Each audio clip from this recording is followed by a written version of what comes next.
Salam saudara terkasih, selamat tahun baru 2021.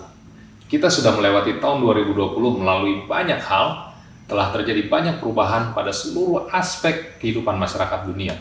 Penyebaran virus corona telah mengubah banyak rencana dan situasi perekonomian dunia, termasuk Indonesia.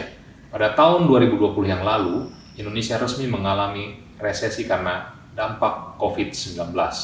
Bagaimana refleksi kondisi perekonomian Indonesia sepanjang tahun yang lalu, dan apa yang akan membuat kita bisa optimis pada 2021? Masih ada harapan.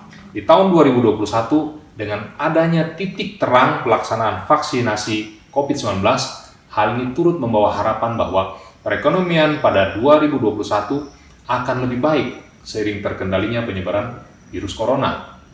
Memasuki tahun 2021, jalan untuk menuju pemulihan yang didorong oleh vaksin di tahun yang baru terlihat semakin jelas meskipun adanya tantangan dalam jangka pendek seiring dengan lonjakan kasus COVID-19 di berbagai tempat. Ekonomi global diperkirakan akan rebound sangat kuat di tahun baru karena distribusi vaksin yang memungkinkan konsumen untuk belanja dengan bebas lagi, melepaskan permintaan yang terpendam akibat lockdown selama tahun 2020. Mengutip Head of Investment Strategy Bank of Singapore, Eli Lee, diperkirakan proyeksi perekonomian dunia akan berekspansi sebesar 5,6% di tahun 2021, setelah terkontraksi minus 4,1% di 2020. Ini akan menjadi laju pertumbuhan yang jauh lebih cepat dibanding tingkat rata-rata tahunan sebesar 3,5% yang dicapai oleh ekonomi dunia selama 5 dekade terakhir. Pertanyaannya, bagaimana orang percaya bisa memiliki pengharapan dalam kehidupan spiritualnya? Mari kita renungkan bersama-sama firman Tuhan yang terambil dari Roma pasal 15 ayat 13.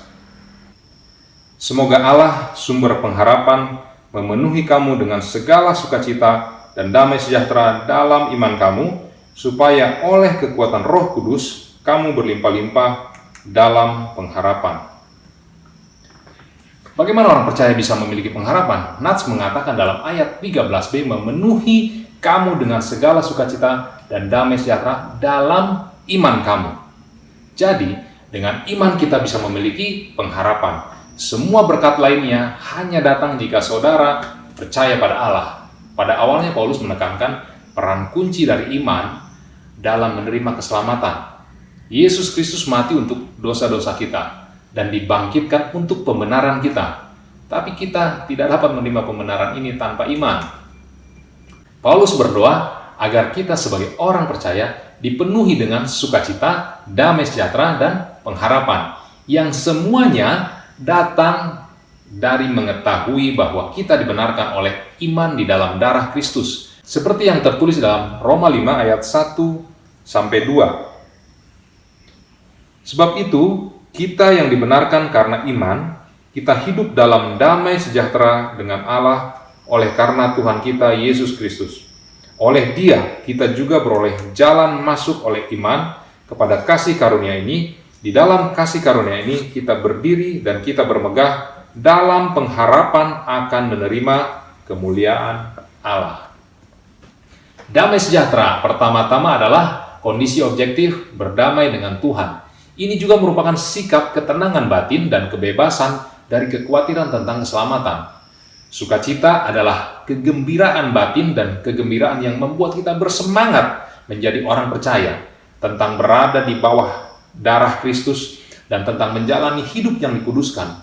Sukacita dan damai sejahtera adalah dua hal yang paling diinginkan oleh manusia, dan itu tersedia bagi umat manusia hanya melalui Injil Yesus Kristus. Pengharapan merupakan aspek kunci dari jaminan dan banyak hal setara dengannya. Kepastian pertama-tama adalah keyakinan damai tentang hubungan kita saat ini dengan Tuhan melalui Yesus Kristus. Kedua adalah pengharapan yang penuh sukacita dari kepenuhan masa depan yang akan diterima ketika kedatangan Kristus yang kedua kali. Dan ini adalah inti dari harapan. Bagaimana kita dipenuhi sukacita, damai sejahtera, dan pengharapan? Nats mengatakan dalam ayat 13c,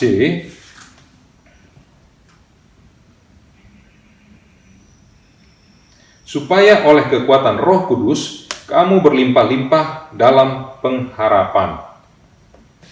Oleh kekuatan Roh Kudus, Paulus telah menjelaskan dalam kitab Roma bahwa semua pertumbuhan rohani berasal dari kuasa Roh Kudus yang diam di dalam kita. Di sini Paulus berdoa agar kuasa Roh dapat bekerja di dalam hati kita untuk membuat kita memiliki pengharapan yang berlimpah.